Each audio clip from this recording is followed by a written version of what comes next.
Holy moly, this is a bad one right here. The red line corresponds to the S&P 500 so far year to date versus the blue line that shows you how the S&P 500 did the last 10 years averaged together. So I just spent the last few days going through hundreds of different charts of the stock market, the economy, the earnings, the revenue, how these companies are actually doing to understand truthfully how the market's going to do going forward. Are we going to crash and keep going lower? Is this a bottom and we should buy the dip? So going through these charts, I'm going to lay 10 of them out for you right now. I'm not trying to clickbait you to watch till the end of the video. I don't care about views. I care about making money and translating that to you guys in a no BS way. So watch this video start to finish and you will know confidently how the market is actually doing right now, irrelevant of all the news articles out there. Here we go. So year to date, the red line right here on the S&P 500, we're definitely lower than the historical norm. There's a lot of crazy stuff like tariffs, inflation, recession. Everybody's trying to price in a worst case scenario in the market, and that's why we're down so far. But just based on the blue line right here, which is the last 10 years of the S&P 500 averaged together, we can notice a little bit of a trend just starting out here on chart number 1.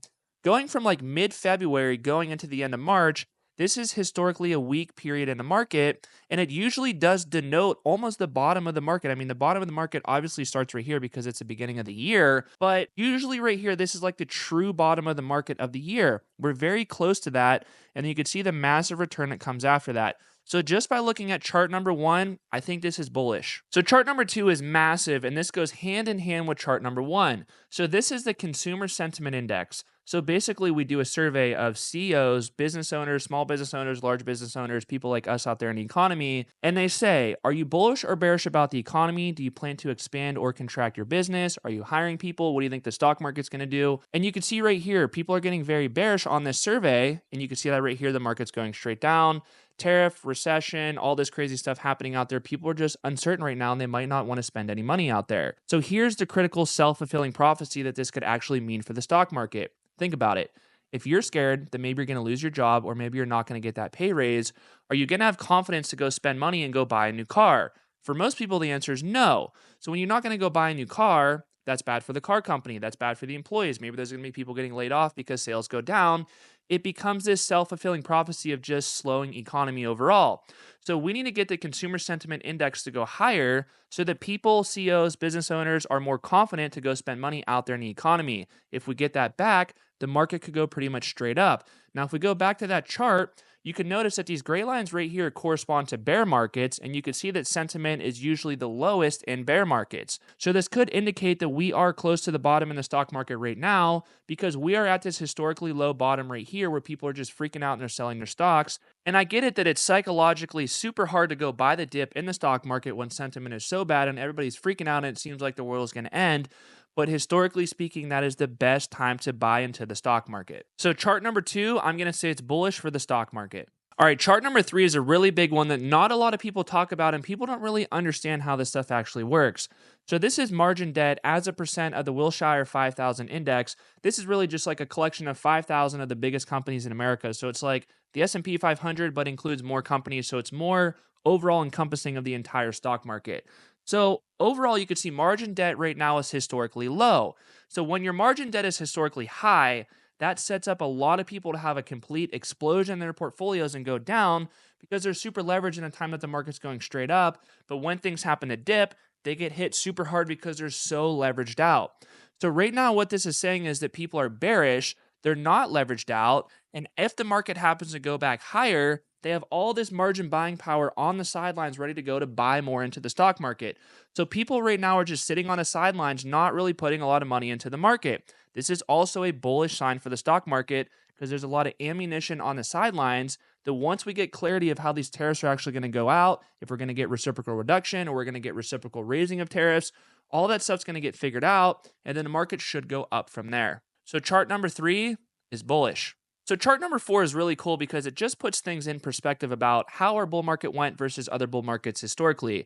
So we are the red bull market right here, and we're up roughly 56% since the bull market started 10/12 of 2022. This shows you the other bull markets that happened since 1966 and how those markets actually did. So the returns that we had in the market, this bull market so far, it's nothing out of the norm. I mean, look at if the market just continues in these bull markets right here, the market could go way, way, way higher before we have a massive bear market correction. Now, keep in mind if we look at these grayed out charts, notice all the volatility right here, dip here, dip here. I mean, there's a lot of bouncing around that goes up and down. So just because we're having a lot of volatility in the market right now, that doesn't mean that the bull market's over. It just means there's volatility. I mean, there's straight down drops right here. There's drops. I mean, there's drops everywhere throughout this time period right here. So when you zoom out and you say that you're going to be an investor with a longer term time horizon and you try to capture the big move right here that the stock market could potentially do, you will make a lot of money in the long run. Short term, like I said, it's very hard to know what the market's going to do. So overall, I think the market is bullish on chart number 4. So chart number 5 is one of my favorite charts to look at just to get an overall picture of the general valuation of the market. You guys know on this channel I talk about price earnings ratios quite a bit. So the red line right here corresponds to the S&P 500, and all of these blue lines right here correspond to the price earnings ratio of the S&P 500 if it was trading at that level. So if the S&P was down here in this range right here, like the red line was down here, it would be trading at roughly 10 times earnings, which is a 10 PE ratio. It's the same thing. So by looking where we're currently at, we're roughly 20 on the PE ratio, and historically we're right around 18, somewhere here in the middle. So by looking at this chart, I am going to say that we're still a little bit overvalued. Not crazy, because going from 20 to 18 is not a massive stock market crash, but it does imply that we're a little bit overvalued and maybe we could go down a little bit more. The next couple charts is really going to put this in perspective of how overvalued we might be or how undervalued we might be. So stick around, it's going to get a little bit better here. So overall for chart number 5, I'm going to say that this is bearish for the stock market. If you could understand one chart in investing, it's chart number 6, because most people don't really understand how the stock market actually moves and why it does what it does. So the red line right here corresponds to the S&P 500, and the blue line corresponds to the earnings of the companies within the S&P 500. So S&P 500 index and the earnings of the companies within the S&P 500 index. Do you see a trend? They move up together. These are the same scales on the left side and right side. They usually move up together in a very, very similar percentage basis. So right here, you could say that we're a little bit disconnected because the earnings is going up, but the market went up a little bit sharper. So right here, it does look like we're a little bit disconnected and the market is a little bit expensive. So just by looking at this chart right here, I'm going to say the market is a little bit overvalued still, and this is bearish for the market. So chart number 6, bearish. So chart number 7 is a really, really cool way to look at how the S&P 500 has performed since 1935. So all the way up here on the right-hand side, we ended up roughly 10.5%. So what that means is since 1935, the average annualized return, and keyword is average right here, because some years it goes up, some years it goes down. All the gray stuff right here is recessions. This was 2008. We know the market went down quite a bit in that time period right there. But after you factor in all the crazy things that happened in the market, we averaged 10.5% since 1935. Not bad. So the point that I'm trying to get at is that it's not like we're way up here at this 12% range where it's way out of historical norms. We're right here in this 10% range, which is pretty much typical for the market. Maybe we're a teeny percent overvalued and we should kind of correct down towards this 10% line. But overall, I think that this chart right here is neutral. I feel like it doesn't really move the needle one way or the other. But I just wanted to show you that all the stuff, all these gray recessions that we've been through, we still average 10.5% on an average annualized return. Oh boy, 8 is honestly a really big one. I'm not trying to like hype this one up, but this is inflation. It matters so much for the stock market because inflation dictates what the Federal Reserve is going to do with interest rates. Interest rates are like gravity on the stock market. If interest rates go up, typically the stock market will go down, because if interest rates go up, the bond yield is going to go up. And when the bond yield goes up, that is bad for the stock market because it's like a guaranteed 6% in a bond or a risky rate of return of 10 or 11% in the stock market. I mean, if we go back to the previous chart, if a bond yield was 10%, for example, are you going to risk it in the stock market through all these bumps and all these recessions to get your risky 10% return? Or if a bond was a guaranteed 10% return, you're just going to go with that. You're not going to worry about, recessions and all this crazy stuff happening in the market. So coming out of COVID, inflation pretty much went straight up. So the Federal Reserve had to raise interest rates to try to bring inflation down, because when you raise interest rates, you slow down the economy a little bit and people spend less money. So when there's less supply demand imbalance, prices typically come down. You could see that right here. We went from 9% all the way to 2.8% right now, and the Fed's target is 2%. So we're very close, but it is getting a little bit bumpy in this range right here. So to circle back, and the point that I'm trying to get at is this. We want inflation to go down to roughly 2%, so that the Federal Reserve feels confident to cut interest rates. When you cut interest rates, stock market valuations can typically go way higher. When valuations go higher, that essentially just means the stock market's going up.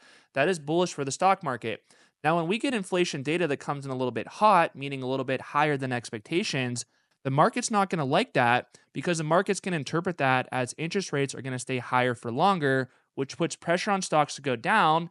And more people are going to say, now the bond yield is going up, I want to go buy the bond, which is a guaranteed rate of return. So inflation is ultra critical. And for chart number 8, I'm going to say that this is bullish for the stock market because inflation is coming down. And yes, it's getting a little bit bumpy in this time period right here.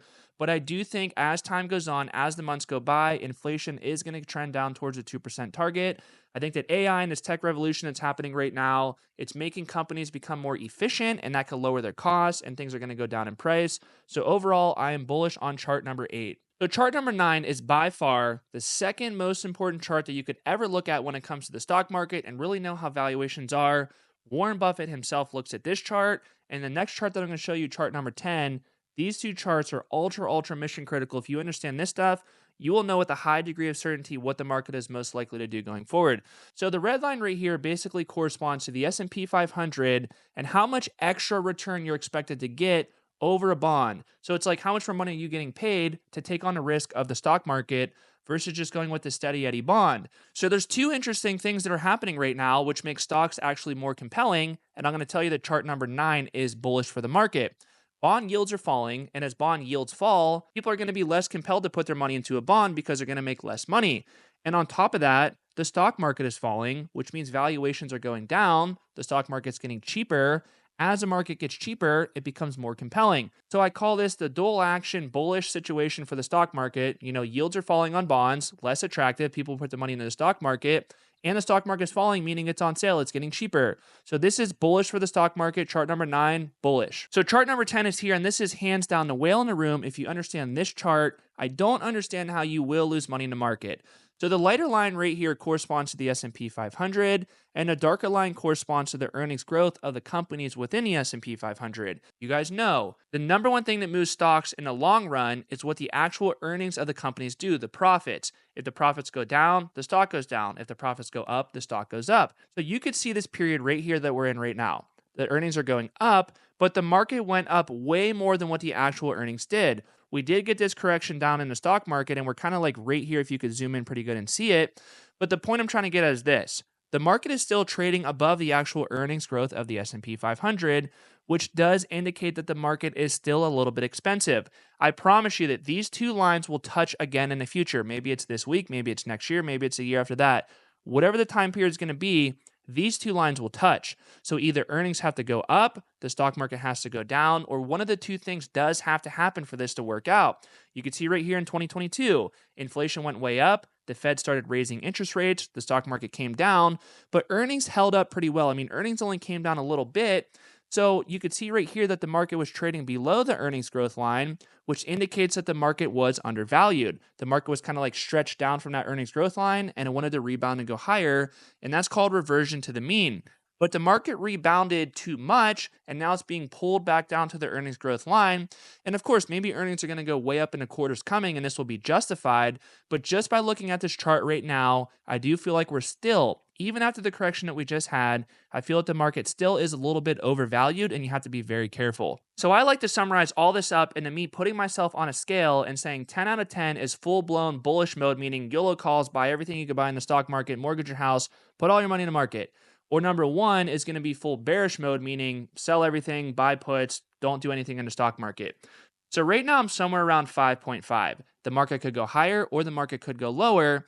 And the thing about it is most people have a really hard time just sitting on their hands and not really doing anything. I'm still building the base of my portfolio. I'm still selling put options. I'm still buying call options. But I'm being very critical right now because the market still could go quite a bit lower or it could rebound and go higher. The key is to understand that if you don't have a lot of conviction about the market, what it's going to do going forward, you don't want to do a lot of highly leveraged plays because you could get totally wiped out. A lot of people are impatient. They just want to make $1 million overnight and do all this crazy stuff. The market right now, I promise you, I can make a very good bullish and bearish argument if I just want to make this whole video about being bearish or bullish.